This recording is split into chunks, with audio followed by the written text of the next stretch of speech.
Salut Stéphane, Ouais, Camille je pour vous la entends. vacation, est-ce que tu m'entends? Oui, je t'entends, Camille. Mais quel temps Je magnifique! t'entends. Quel temps magnifique! Ouais, un peu trop magnifique, hein. C'est bien l'anticyclone qui reprend ses droits sur l'Atlantique, mais parce qu'un voilier, ça avance avec du vent, ou forcément, quand il n'y a plus de vent, ça n'avance plus. Et dans une course plus avancée, c'est quand même un problème.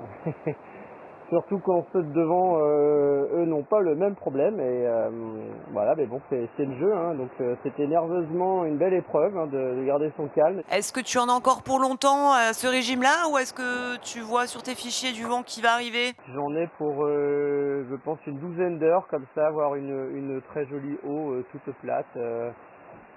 Alors on pourrait dire, bah super, c'est le moment de se reposer. Bah non en fait, parce que c'est tout le paradoxe de ce genre de situation sur un bateau de course à voile, c'est que c'est au contraire très exigeant parce que le vent n'arrête pas de changer de direction, de solution que d'être sur le pont pour régler sans arrêt pour s'extirper de là. Bon, quand on vous voit là, à l'image, là, tous les uns les autres, vous avez le visage un petit peu émacié. Je voulais savoir si ça allait, si tu étais en forme? Vous avez tous l'air un petit peu fatigués quand même. Cet enchaînement d'individus météorologiques, dépression, perturbation dorsale, dépression tropicale, etc.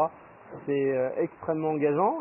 Ensuite, j'ai réussi à me reposer un petit peu, mais alors là, du coup, c'est simple, j'ai pas du tout dormi cette nuit. Donc, comme ça, je suis pas étonné que que la fatigue puisse transparaître à l'écran. Bon, et ton bateau, est-ce qu'il va bien? Mon bateau il va très bien. Il y a eu des aléas, des petits aléas techniques au début qui m'ont beaucoup ralenti. Alors, ce qui était vraiment préjudiciable, c'est que j'ai eu plusieurs situations où j'ai dû ralentir, voire arrêter mon bateau, et c'était systématiquement dans les transitions, donc avant une bascule ou dans le vent le plus fort, etc. Donc ça m'a lourdement pénalisé. Mais la bonne nouvelle, c'est que tous ces aléas techniques sont solutionnés.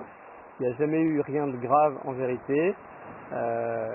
Et donc j'ai pu systématiquement remettre les choses en ordre. Donc le bateau est prêt à en découdre dès qu'on lui donnera un petit peu de vent à manger. Bon, super, quel va être ton programme de la journée? Donc le programme, ça va être d'essayer de se toucher ce satané vent. Et puis ensuite, dès que le bateau sera capable d'évoluer à peu près rapidement, de reposer, hein. C'est une longue course, le Vendée Globe.